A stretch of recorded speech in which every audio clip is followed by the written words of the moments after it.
বিশেষ গাড়িতে জেলায় জেলায় পৌঁছানো হচ্ছে করোনার টিকা। সংরক্ষণ ও প্রয়োগের সব প্রস্তুতি সম্পন্ন স্বাস্থ্য বিভাগের।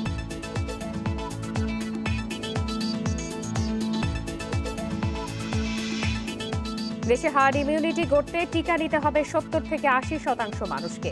টিকার বাইরে থাকাদের ১ বছর স্বাস্থ্যবিধি মানার পরামর্শ। শৈত্যপ্রবাহে উত্তরাঞ্চল সহ বিভিন্ন জেলাগুলোয় স্থবির জনজীবন। কুড়িগ্রাম লালমনিরহাটে তাপমাত্রা ৫.৫ ডিগ্রি সেলসিয়াস। শেরপুরে ট্রাক অটোরিকশার সংঘর্ষে প্রাণ গেল ৫ জনের, আহত ২ জন। ঘন কুয়াশা ও অনিয়ন্ত্রিত গতির কারণ বলছে পুলিশ।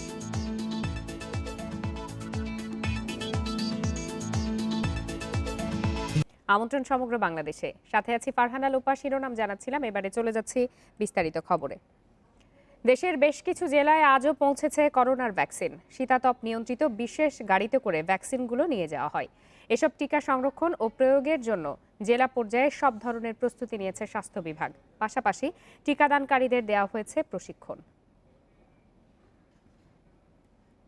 চট্টগ্রামে রোববার সকাল ৭টার দিকে শীতাতপ নিয়ন্ত্রিত বিশেষ গাড়িতে করে ৪,৫৬,০০০ করোনা ভ্যাকসিনের প্রথম চালানটি পৌঁছে। পরে ভ্যাকসিনের ৩৮টি কার্টন চট্টগ্রাম সিভিল সার্জন কার্যালয়ে কেন্দ্রীয় টিকা সংরক্ষণাগারে নেওয়া হয়। পরবর্তীতে চট্টগ্রামের ১৪ উপজেলা ও সিটি কর্পোরেশনের নির্ধারিত টিকাদান কেন্দ্রে ভ্যাকসিনগুলো সরবরাহ করা হবে। চট্টগ্রাম মেডিকেল কলেজের 4টি আউটলেট থেকে আমরা প্রথম দিন শুরু করব এবং সেক্ষেত্রে আমাদের ফ্রন্টলাইনার যারা আছে তাদের একটি লিস্ট আছে, সেখান থেকে আমরা সেদিন যিনি আমাদেরকে নিজ থেকেই যিনি প্রথমে আসতে চান তাকে আমরা বেছে নেব।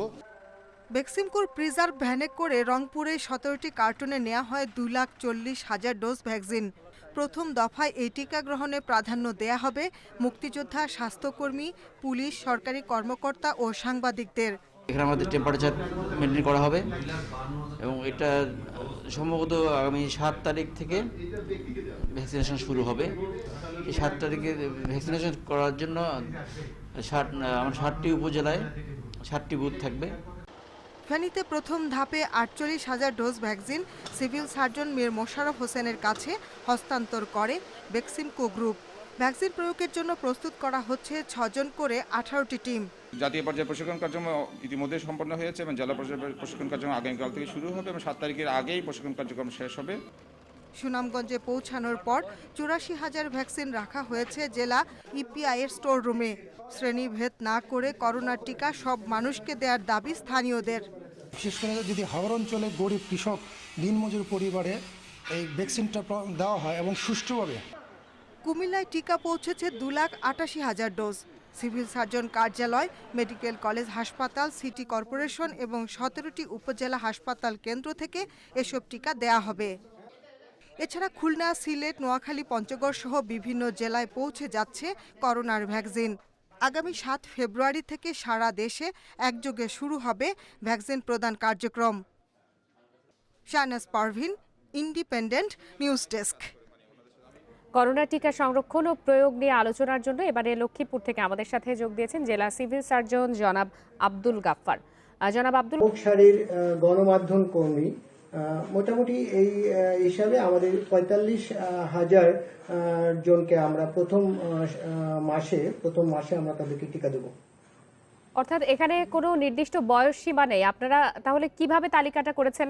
এখনো তো সরকারিভাবে শুধুমাত্র ওয়েবসাইটের মাধ্যমে রেজিস্ট্রেশন করা যাচ্ছে। যাদেরকে টিকা দেওয়া হবে তারা নিশ্চয়ই এসব রেজিস্ট্রেশনের বাইরেই আছেন।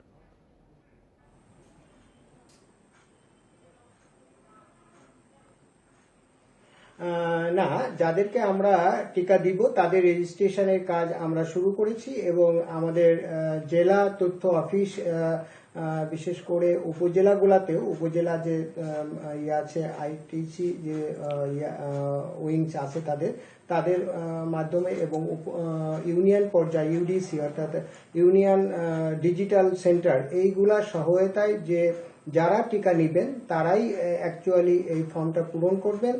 সুরক্ষা অ্যাপসের মাধ্যমে সুরক্ষা অ্যাপসে ঢুকে এগুলাকে পূরণ করতে হবে এবং সেভাবে করতে হবে।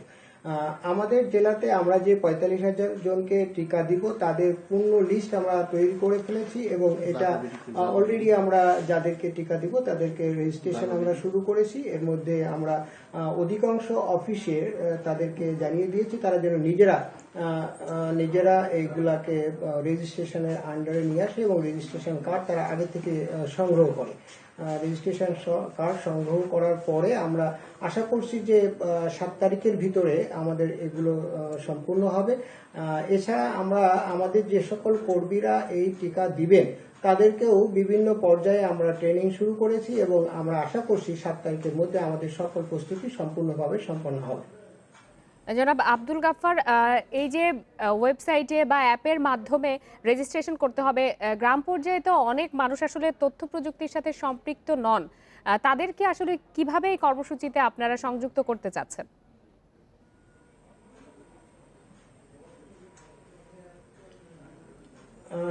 যেহেতু আমাদের নির্দিষ্ট জনগোষ্ঠীর মধ্যে প্রথমে আমরা টিকা দিব, আমরা সবাইকে সম্পৃক্ত করতে পারবো না, সেই কারণে আমরা সবাইকে ওভাবেই জানাচ্ছি না। আমরা যাদেরকে টিকা দিব তাদেরকে আমরা সেইভাবেই ইনস্ট্রাকশন দিচ্ছি এবং যে 45,000 জনকে প্রথম মাসে আমরা টিকা দিব সেই 45,000 জনই জানবে যে তাদেরকে আমরা টিকা দিব এবং তাদেরকে আমরা আমাদের রেজিস্ট্রেশনের ভিতরেই নিয়ে আসবো ইনশাআল্লাহ। জনাব আব্দুল গাফফার, আমাদের সাথে যোগ দেওয়ার জন্য আপনাকে অসংখ্য ধন্যবাদ। লক্ষ্মীপুর থেকে কথা বলছিলাম জেলা সিভিল সার্জন জনাব আব্দুল গাফফারের সাথে। চলে যাচ্ছি পরের খবরটিতে। সারা দেশে 7 ফেব্রুয়ারি শুরু হবে একযোগে টিকাদান। এরই মধ্যে শেষ সব ধরনের প্রস্তুতি। সরকারি হাসপাতালে প্রস্তুত 662টি টিকা কেন্দ্র। টিকা প্রয়োগে থাকছে প্রায় 7,000 প্রশিক্ষিত টিম। সুরক্ষা ওয়েবসাইটের মাধ্যমে এ পর্যন্ত আবেদন জমা পড়েছে 11,000।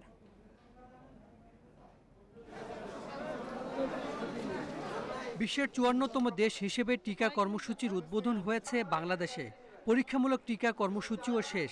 সব মিলিয়ে এ পর্যন্ত টিকা পেয়েছেন 567 জন। সারা দেশে টিকা দেয়া শুরু হবে 7 ফেব্রুয়ারি। এরই মধ্যে 36 জেলায় পৌঁছে গেছে করোনা ভ্যাকসিন। শুধু সরকারি হাসপাতালেই বসছে টিকা কেন্দ্র। ঢাকায় কেন্দ্রের সংখ্যা 49, স্বায়ত্তশাসিত হাসপাতালে 1, CMH 3, সরকারি মেডিকেল কলেজ হাসপাতাল 4, সরকারি হাসপাতাল 20, বিশেষায়িত হাসপাতাল 12, বিজিবি হাসপাতালে 1, আনসার হাসপাতাল 1, ঢাকা সিভিল সার্জন অফিসেও বসছে একটি কেন্দ্র। এছাড়া টিকা দেয়া হবে 2 সিটি কর্পোরেশনের হাসপাতালেও। আর ঢাকার বাইরে টিকা কেন্দ্র 613টি। এর মধ্যে আছে সরকারি হাসপাতালে 1, সরকারি মেডিকেল কলেজ হাসপাতাল 18, CMH ও স্বায়ত্তশাসিত প্রতিষ্ঠান 22, বিজিবি হাসপাতাল 4, জেলা পুলিশ হাসপাতাল 63, জেলা সদর হাসপাতাল 63, উপজেলা সদর হাসপাতালেও বসবে 423 কেন্দ্র। মন্ত্রী মহোদয় আমাদেরকে যেটা বলেছেন যে উনি একটা নির্দিষ্ট হাসপাতালে কথা বলবেন, সেই নির্দিষ্ট হাসপাতালে উনি নিজে থাকবেন, আমরা থাকবো, ফ্রন্টলাইনারদের সাথে করে নিয়ে উনি একসাথে একটা টিকা দিতে চান এবং ওই দিন আমরা ওখানে প্রায় 150 জনের মতন আমরা টিকা দিব এবং আমাদের যারা আছে বিশেষ করে আমাদের ডিজি অফিস যারা আছেন আমরা আশা করছি আমরা সবাই ওখানে টিকা নিব। তবে আবেদন শুরু হলেও নানা জটিলতায় নিবন্ধন করতে পারছেন না অনেকেই। এখনো চালু করা যায়নি সুরক্ষার অ্যাপ ভার্সন। এ পর্যন্ত সুরক্ষার ওয়েবসাইটে জমা পড়েছে 11,000 আবেদন।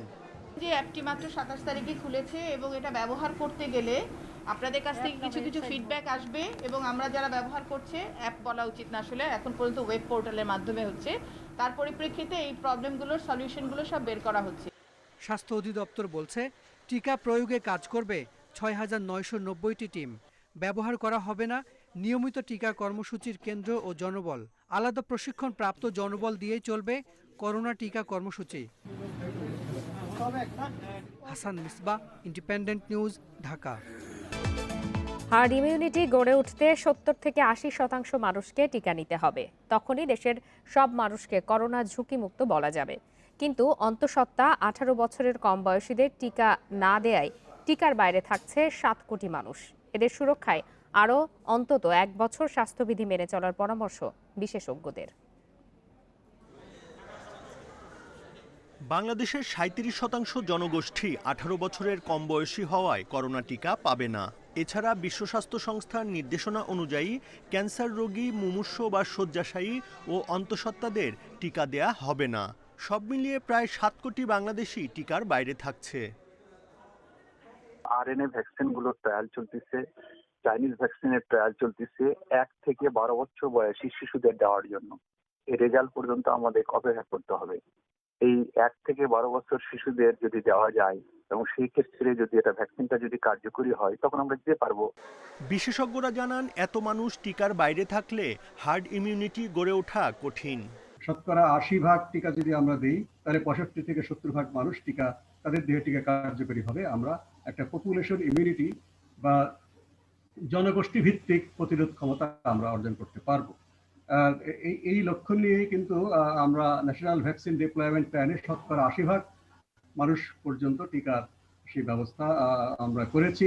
যারা টিকা পাচ্ছেন না তাদেরকে আরো বেশ কিছুদিন কঠোরভাবে স্বাস্থ্যবিধি মেনে চলতে হবে বলে জানান বিশেষজ্ঞরা। হার্ড ইমিউনিটির সুযোগটা নিয়ে নিজেদের কিন্তু সুরক্ষিত রাখতে পারবেন আর কি, কিন্তু স্বাস্থ্যবিধি আমাদেরকে মানতে হবে। এই ব্যাপারে যেন কোনো শৈথিল্য প্রদর্শন করা, গাফিলতি করা, ঢিলে ঢালা ভাব এটা যেন আমরা না করি। এই ব্যাপারে সতর্ক হতে হবে সবাইকে। টিকা নেয়ার পর কতদিন মানুষ করোনা থেকে সুরক্ষিত থাকবে তা গবেষণা পর্যায়ে রয়েছে। সতর্কতায় সবাইকে ভিড় এড়িয়ে চলার পরামর্শ বিশেষজ্ঞদের। Buddhadeb Kundu, independent news, Dhaka. উত্তরাঞ্চল সহ বিভিন্ন জেলায় জেঁকে বসেছে মাঘের শীত। রংপুর ও রাজশাহী বিভাগের বিভিন্ন জেলায় তীব্র ও মাঝারি শৈত্যপ্রবাহ বইছে। আজ দেশের সর্বনিম্ন তাপমাত্রা রেকর্ড হয়েছে কুড়িগ্রামের রাজারহাটে এবং লালমনিরহাটে 5.5 ডিগ্রি সেলসিয়াস। এটা এ বছরের সর্বনিম্ন তাপমাত্রা বলে জানিয়েছে স্থানীয় আবহাওয়া অফিস। এছাড়া মেহেরপুরে 7, দিনাজপুরে 7.4, রংপুর ও পঞ্চগড়ের তেঁতুলিয়ায় 7.5 ও মৌলভীবাজারের শ্রীমঙ্গলে 8.2 ডিগ্রি সেলসিয়াস রেকর্ড করা হয়েছে। উত্তরাঞ্চলে মাঝারি ও তীব্র শৈত্যপ্রবাহের ফলে জনজীবন স্থবির হয়ে পড়েছে। কুয়াশার কারণে ভোগান্তিতে পড়েছেন কর্মজীবী ও নিম্ন আয়ের মানুষ। এ শৈত্যপ্রবাহ আরও 2 থেকে 3 দিন স্থায়ী হতে পারে। শীতবস্ত্রের অভাবে কষ্টে আছেন দরিদ্র ও ছিন্নমূল মানুষ। আবহাওয়ার পূর্বাভাসে বলা হয়েছে, আগামী 24 ঘন্টায় চট্টগ্রাম ও বরিশাল বিভাগে রাতের তাপমাত্রা আরও কমতে পারে।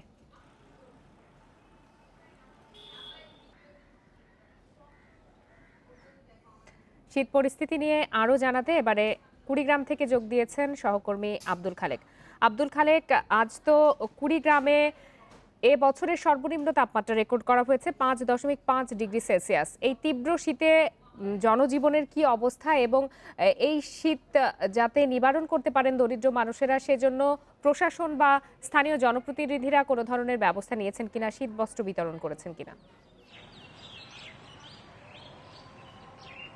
আপনি যেমনটি বলছিলেন যে তীব্র শীতে কিন্তু কুড়িগ্রামের জনজীবন একেবারে স্থবির হয়ে পড়েছে। এখন কিন্তু 24 ঘন্টায় শীত নিবারণের কাপড় নিয়েই কিন্তু এই দরিদ্র মানুষকে চলতে হচ্ছে এবং সব রকম মানুষ রাস্তাঘাটে লোক চলাচল এমনিতে কম দেখা যাচ্ছে এবং ফসলের যেহেতু কাজ এখন বোরো রোপণের মৌসুম চলছে, এখন কিন্তু কৃষি শ্রমিকরা ঠিকমতো জমিতে কাজ করতে পারছেন না এবং এর ফলে কিন্তু অনেক জমি আমরা দেখতে পাচ্ছি যে এখনো পতিত রয়েছে, এখনো আবাদযোগ্য হয়ে ওঠেনি।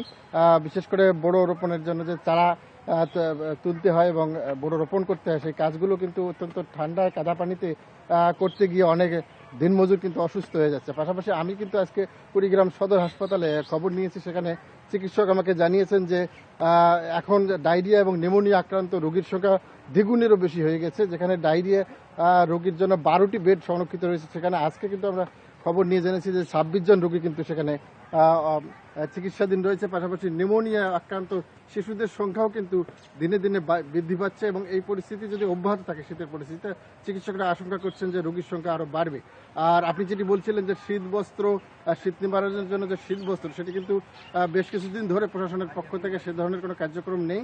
প্রথম দিকে 35,000 কম্বল বিভিন্ন ইউনিয়ন এবং গ্রাম পর্যায়ে বিতরণ করা হয়েছে। এরপর কিন্তু অনেক চাহিদা থাকলেও কর্তৃপক্ষের কাছে চাহিদা দিলেও কিন্তু শীতবস্ত্র পাওয়া যাচ্ছে না, ফলে অনেক লোক কিন্তু এখনো শীতবস্ত্র না পেয়ে অনেকটা কষ্টের মধ্যে জীবনযাপন করছেন। বিশেষ করে ছিন্নমূল মানুষ এবং রাস্তার ধারে চড়ে বিভিন্ন এলাকায় যারা বসবাস করছেন, নদী ভাঙা মানুষ, তাদের কিন্তু শীতের কষ্টে জীবন দুর্বিষহ হয়ে উঠেছে।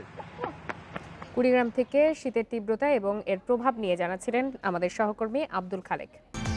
শেরপুরে ট্রাকের সঙ্গে অটোরিকশার সংঘর্ষে মৃতের সংখ্যা বেড়ে 5 জনে দাঁড়িয়েছে।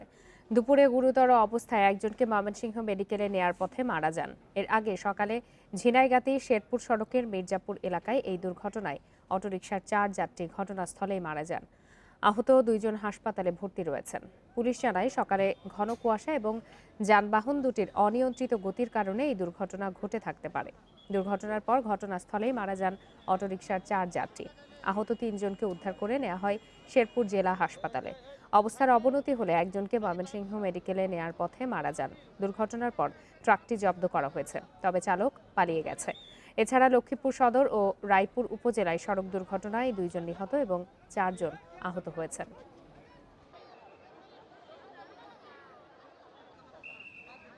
সিএনজির মুখোমুখি মির্জাপুরে এই জায়গায় ঘটনাটা ঘটেছে। এখানেই এই স্থানেই 3 জন মারা গেছে, আর 3 জন হসপিটালে আছে, আরেকজন হসপিটালে মারা গেছে, 4 জন। ওই বাকিরা মোটামুটি সুস্থ আছে, আশা করি আশঙ্কামুক্ত। আর ইন দ্য মিনটাইম যেটা হচ্ছে, আমরা আপনার ট্রাক এবং সংশ্লিষ্ট সিএনজি দুটোকেই আটক করে আমাদের সদর থানায় রেখেছি।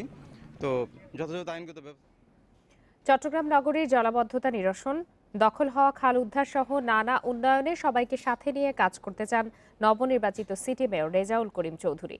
দুপুরে চট্টগ্রাম প্রেস ক্লাবে গণমাধ্যম কর্মীদের সঙ্গে মত বিনিময় সভায় কথা বলেন তিনি। মেয়র বলেন, একসময় চট্টগ্রামে অনেক খাল ও জলাধার ছিল, কিন্তু প্রভাবশালী কিছু ব্যক্তির কারণে তা এখন বিলুপ্তির পথে। দখল হয়ে যাওয়া এসব খাল উদ্ধার করা না গেলে নগরীর জলাবদ্ধতা দূর করা সম্ভব নয়। এজন্য সবার সহযোগিতা চেয়েছেন তিনি। আগামীতে সন্ত্রাস ও মাদক কারবারিদের দমনেও সব ধরনের পদক্ষেপ নেয়ার কথা জানান নতুন এই মেয়র। পাশাপাশি সমাজে গড়ে ওঠা কিশোর গ্যাং নির্মূলের বিরুদ্ধে লড়াই চালিয়ে যাওয়ারও ঘোষণা দেন তিনি।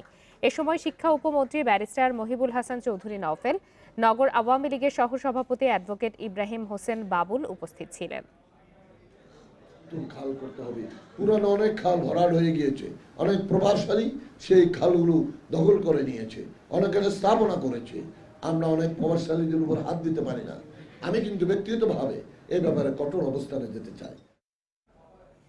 20 বছর বয়সে কোটিপতি ভোলার আশরাফুল ইসলাম দীপু। তার আয় পুরোটাই প্রতারণার মাধ্যমে। নিজেকে কখনো মার্কিন নাগরিক, কখনো এনএসআই পরিচালক, বড় সরকারি কর্মকর্তা, গ্রুপ অব কোম্পানির মালিক পরিচয় দিতেন। গোয়েন্দা পুলিশ জানিয়েছে, ইউটিউব দেখে প্রতারণার কৌশল আয়ত্ত করেছেন। সম্প্রতি গ্রেপ্তার হয়েছেন দীপু। পোশাক তৈরির প্রতিষ্ঠান নোমান গ্রুপের ভাইস চেয়ারম্যান পদে নিয়োগ পাওয়ার খবর জানাতে রাজধানীর একটি 5 তারকা হোটেলে অনুষ্ঠানের আয়োজন করেন দীপু। ফেসবুক লাইভে জানান, গুলশান ওয়েলফেয়ার ক্লাবে সাধারণ সম্পাদকও নির্বাচিত হয়েছেন। আপনারা যদি এইভাবে আমার পাশে থাকেন, তাহলে আগামী দিনগুলোতে সংসদে যাব, এই প্রত্যাশা আমি ব্যক্ত করছি। ভিডিওটি ভাইরাল হলে দীপুকে প্রতারক দাবি করে থানায় সাধারণ ডায়েরি করে নোমান গ্রুপ। অভিযোগ করে গোয়েন্দা পুলিশের সাইবার বিভাগেও। সাধারণ একটা ডায়েরি করি গুলশান থানায়, কেউ যেন বিভ্রান্ত না হন। আমরা এই নামে একটা পেয়েছি, ওনাকে আমরা চিনি না, মোহাম্মদ আশরাফুল ইসলাম দীপু, কিংবা আমাদের প্রতিষ্ঠানের পক্ষ থেকে কোনো ভাইস চেয়ারম্যান নিয়োগ দেওয়া হয়নি। তদন্তে দীপুর প্রতারণার অভিযোগের সত্যতা পেয়ে গ্রেপ্তার করে ডিবি। জিজ্ঞাসাবাদে বেরিয়ে আসে প্রতারণার নানা কৌশল। গোয়েন্দারা বলছে, 14 বছর বয়সেই ভোলায় ত্রাণের টাকা আত্মসাতের মধ্য দিয়ে শুরু হয় দীপুর প্রতারণা। জাতীয় নিরাপত্তা সংস্থা এনএসআই এর পরিচালক পদে নিয়োগের ভুয়া গেজেট ছেপেছেন। এনএসআই এর সহকারী পরিচালক হিসেবে চাকরি দেওয়ার নামে হাতিয়েছেন মোটা অঙ্কের টাকা। সে ঢাকা এবং ঢাকা সহ তার এলাকা, ভোলার লোকজন, বরিশালের লোকজন সহ দেশের বিভিন্ন স্থানের লোকজনের সাথে সে দীর্ঘদিন যাবৎ প্রতারণা করে আসছে।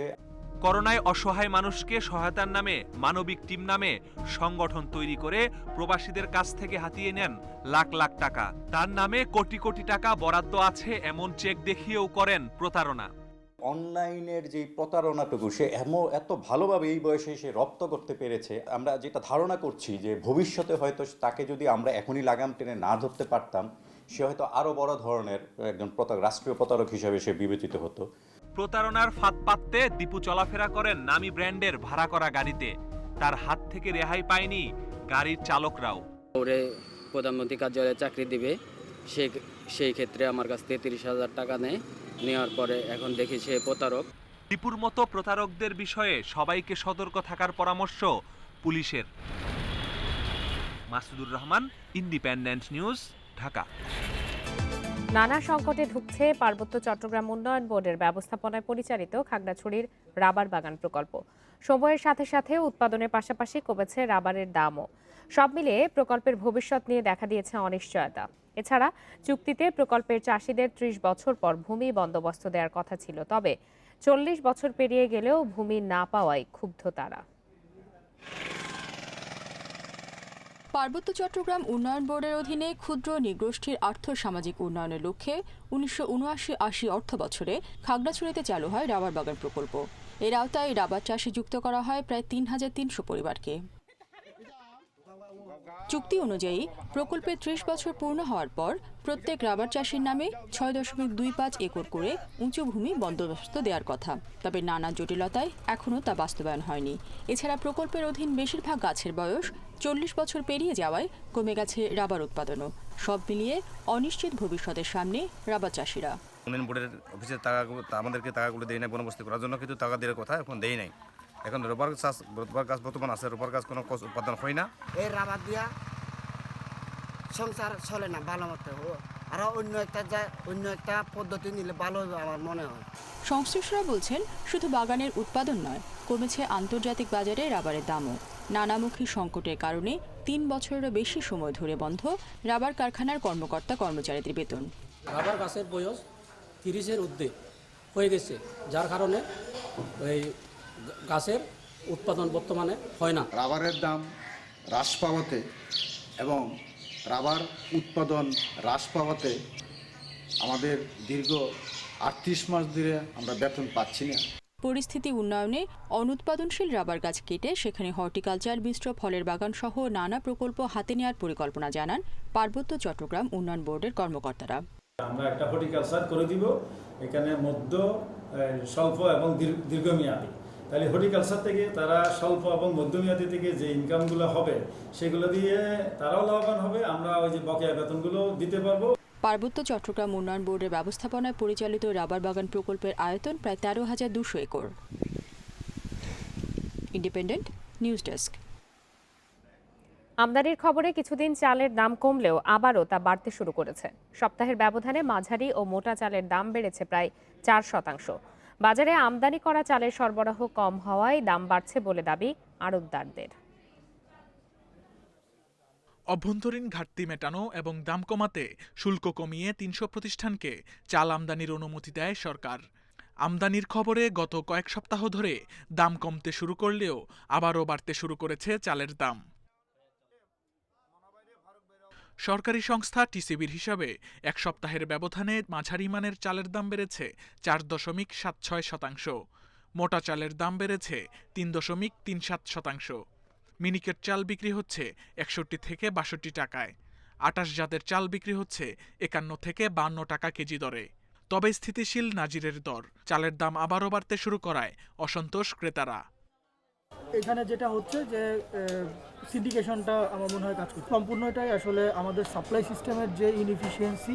এক সপ্তাহ ৫০ থেকে ১০০ টাকা কিছু কিছু চালের দাম কমেছিল, কিন্তু তার পরবর্তীতে যখন চাল ঢুকতে বিলম্বতা শুরু হলো তখনই কিন্তু সে দামটা আবার মিল মালিকরা ধানের দাম বেশি বলে চালের দামটা সাবেক জায়গায় নিয়ে আসছে। বিক্রেতারা জানান, বাজারে আমদানি করা চালের সরবরাহ খুবই কম। কিছু আড়তে দেখা মিললেও দাম সহনীয় না হওয়ায় আগ্রহ নেই ক্রেতাদের। গতকালকে 10 বস্তা চাল পাইছি, বা মানে এই আমদানি করার পর, কিন্তু এটি নাজির চাল, এগুলো ছোলো আইটেম, এটা চলে কম। মিনিকেটটা যদি পর্যাপ্ত পরিমাণে ঢুকতো তাহলে মিনিকেট দামটা কমে যেত। কাস্টমার এটা গ্রহণ করতেছে না, একদিক হলো দামও বেশি, মানে যেই মান আছে সেই মান অনুযায়ী দামটা অনেক বেশি। গত সপ্তাহ থেকে এই সপ্তাহ চাউলের দামটা একটু ঊর্ধ্বগতি। হ্যাঁ, আমি ২৮ চাল কিনতে আসছি আর কি, এখন বস্তা মানে দোকানদাররা ২৪৫০-২৫০০ টাকা চাইতেছে আর কি। দাম নিয়ন্ত্রণে আনতে আমদানি করা চাল সঠিকভাবে বাজারজাত হচ্ছে কিনা তা তদারকির দাবি ভোক্তাদের। Shamim Ahmed, independent news, Dhaka. এখনো মাঘ মাসের পূর্ণিমা রাতের আবহ কাটেনি। চট্টগ্রামবাসী উপভোগ করল জ্যোৎস্না উৎসব। নগরীর লালদিঘি পাড়ে আয়োজন ছিল নাচ গানেরও। এতে অংশ নেন নানা বয়সের বিভিন্ন শ্রেণী পেশার মানুষ। জঞ্জালে ভরা এই শহরে চাঁদ দেখার সময় কারই বা হয়? অস্থির শহরে এর আবেদনই বা কতটুকু? তবুও কিছু মানুষ চাঁদের আলোয় মোহিত হয়, মুগ্ধ হয় পূর্ণিমা রাতের সৌন্দর্যে। এমন মনের মানুষেরা একজোট হয়েছিল চট্টগ্রামের লালদিঘি পাড়ে, কেননা আয়োজন হয়েছে জ্যোৎস্না উৎসবের। চন্দ্রবিলাস করতে অনেক ভালো লাগে, তো এমন জ্যোৎস্না উৎসব নামেও যে কোনো উৎসব আছে, আজ দেখে অনেক ভালো লাগছে। আমার অনেক ভালো লাগছে, সবাইকে নাচতে দেখে গাইতে দেখে অনেক সুন্দর লাগছে। উৎসবের আয়োজন করেছে চট্টগ্রাম সিটি কর্পোরেশন। তারা বলছে দেশের ইতিহাসে নানা পট পরিবর্তনের সাক্ষী এই লালদিঘি। এখানে বসে বন্দরনগরীর মানুষের ভেতর নতুন স্বপ্ন জাগাতে এই আয়োজন। এই শহরে প্রকৃতিকে আল্লাহ ঢেলে দিয়েছে, তো আমি এই লালদিঘিটাকে দেখেন একটা কি অবস্থায় ছিল, সেখান থেকে আজকে সুন্দর একটা অবস্থান এনেছি। আমি চাই লালদিঘিতে বসে আমরা চাঁদের জ্যোৎস্নাটাকে উপভোগ করার জন্য। এখানে অসাম্প্রদায়িক পরিবেশের মধ্যে আমরা সংস্কৃতি চর্চা করেছি। এই যে জ্যোৎস্না উৎসব, এর মাধ্যমে তিনি আমাদের সংস্কৃতি চর্চার মধ্যে সবাইকে এনেছেন। আমরা আজকে এটা আসলে আমাদের সকলের জন্য একটি উৎসব মুখর পরিবেশ। প্রায় 3 ঘন্টার এই উৎসবে গান, আবৃত্তি ও নাচ পরিবেশন করেন শিল্পীরা। রেজওয়ানুল হক, ইন্ডিপেন্ডেন্ট নিউজ ডেস্ক। শেষ করব সমগ্র বাংলাদেশ, তবে তার আগে শিরোনামগুলো জানাবো আরও একবার। বিশেষ গাড়িতে জেলায় জেলায় পৌঁছানো হচ্ছে করোনার টিকা। সংরক্ষণ ও প্রয়োগের সব প্রস্তুতি সম্পন্ন স্বাস্থ্য বিভাগে।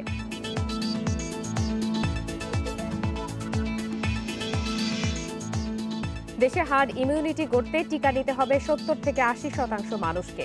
টিকার বাইরে থাকাদের 1 বছর স্বাস্থ্যবিধি মানার পরামর্শ।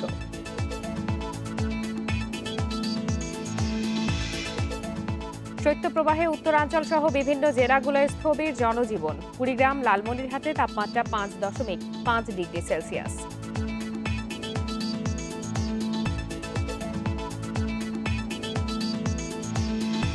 শেরপুরে ট্রাক অটোরিকশার সংঘর্ষে প্রাণ গেল 5 জনের, আহত 2। ঘন কুয়াশা ও অনিয়ন্ত্রিত গতির কারণ বলছে পুলিশ।